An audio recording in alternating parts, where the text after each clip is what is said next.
Hello everybody, my name is Nathan, and I am the man with a cartoon obsession. I know I'm a little late on this, but I wanted to wait until October to talk about this movie, since it fits the theme of the month. Before we get into that though, I would greatly appreciate it if you could take just a second to like this video and subscribe to the channel for more animation related content.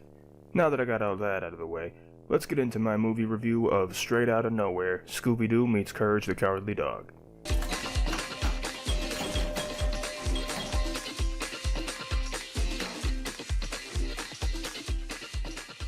Straight Outta Nowhere is a direct-to-video movie that was released on September 14th, 2021.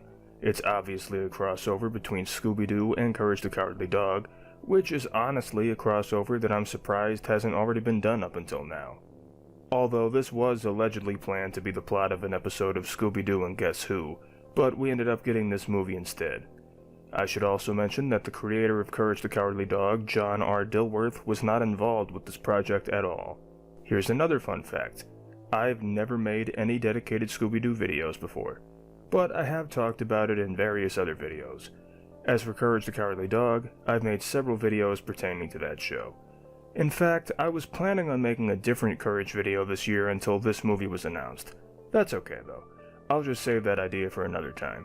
As for this movie, it shows Scooby and the gang busting a villain going about their usual business when Scooby starts hearing a song that's probably familiar to the viewers, which causes him to dance uncontrollably, and it somehow leads him to nowhere, where he meets Courage, who is experiencing the same phenomenon. Of course, the gang follows Scooby, and they all meet Courage, Muriel, and Eustace Bag. Then something creepy happens in Nowhere, and it's up to Courage to save— oh wait, I should specify. Giant cicada monsters show up, and it's up to Courage and Mystery Inc. to solve the case and save Nowhere. Nothing out of the ordinary for either series. The art and animation is what I expected from a Scooby-Doo movie.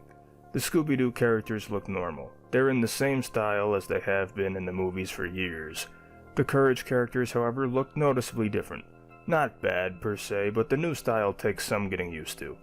Eustace's color scheme and the shape of Muriel's face seem a little off upon first glance, but again, it takes a little time to adjust to these changes. It might also just be in certain lighting or from certain angles. All of the voice actors are those who have already been portraying these characters for some time now, including the late Thea White, who was able to reprise her role as Muriel one last time before her passing earlier this year. The exception to this is Eustace, since his most recent voice actor, Arthur Anderson, unfortunately passed away in 2016. Jeff Bergman does his best, but there's just no matching up to the originals. Then again, I grew up with the voices of Arthur Anderson and Lionel Wilson as Eustace, so I'm biased in that regard. That being said, Eustace is still his grouchy old self. The mayor of Nowhere? We have a mayor?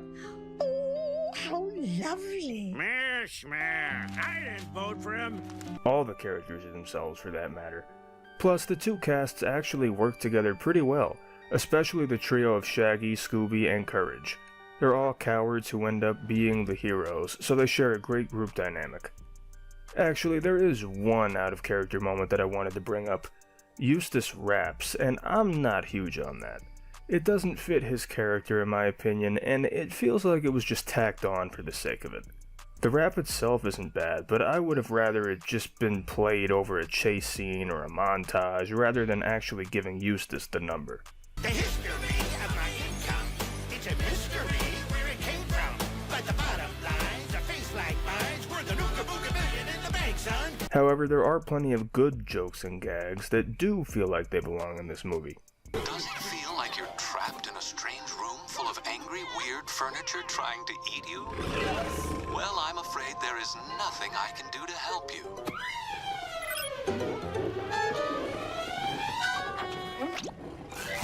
There are also a lot of Easter eggs from both shows, but mostly references to Courage.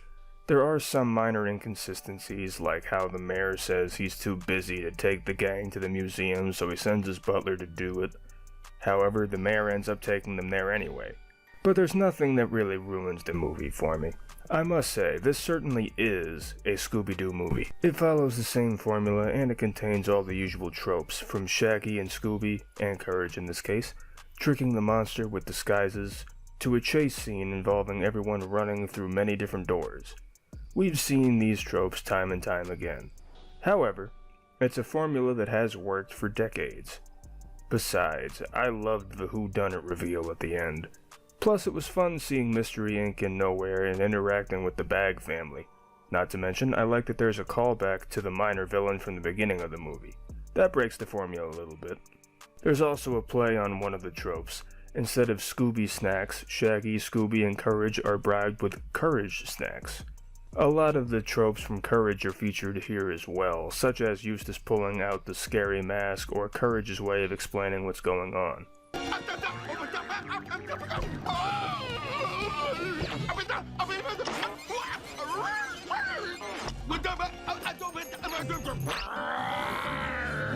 I had this thought while I was watching the movie.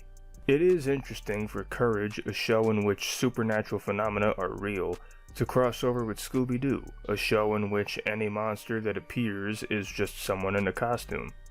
If you're a stickler for logic, then this crossover would make no sense. But I'm just taking it for what it is. And not to mention, they poke fun at that anyway. But it's not meant to be taken too seriously. It's just meant to be a fun crossover, and at the end of the day, that's what it is. It's also the first Scooby-Doo movie I've watched in years, and the best one that I've seen in a long time. Although, to be honest, that's only because it's a crossover with a cartoon I adore like Courage. Since it is a crossover though, I feel like it should be viewed, and judged for lack of better term, as such. And that's why that factors into my thoughts and opinions on the movie. Overall, I give Straight Outta Nowhere, Scooby-Doo Meets Courage the Cowardly Dog, an 8 out of 10. If I'm being honest, it borders on a 7, but I'm leaning more towards an 8. Regardless of the arbitrary number, I recommend this movie for fans of Scooby-Doo and Courage. It's the intended audience, of course, but the movie really does both series justice and brings them together in an enjoyable way. I can't possibly be disappointed with that. Things I do for love! Thank you guys so much for watching the video. If you have any other cartoons, anime, or other animated works that you want me to talk about in the future, please let me know. After all, it's not my channel, it's our channel. Don't forget to like, comment, subscribe, and feel free to check out my social media pages, audition for an outro, and join the official Cartoon Obsession Discord. The links for all of which are in the description below. Thanks again for watching, and I'll see you all next time. Like, I'm Shaggy. Run, rhyme, Ruby Roo. And we like to thank you We're watching Cartoon Obsession.